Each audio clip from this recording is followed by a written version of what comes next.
This video I have square root of secant x minus 1 divided by secant x plus 1 equals to absolute function of secant x minus 1 divided by tangent x. So the first thing I need to do, I start from the left hand side. I have secant x minus 1 divided by secant x plus 1.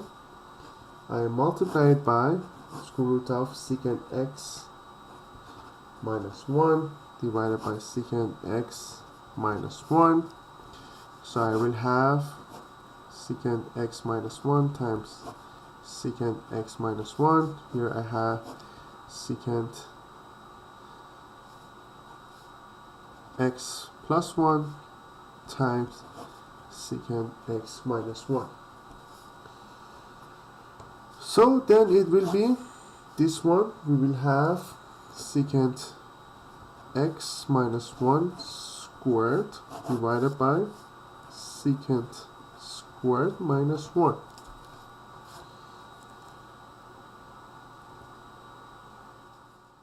So as we know already, tangent squared x plus 1 equals to secant squared x. We had it in previous videos. So tangent squared x will be equal to secant squared x minus 1.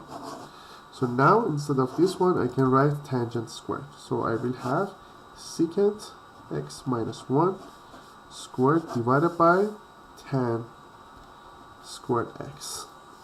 So we have squared and we have square root. So the answer will be secant x minus 1 divided by tan x.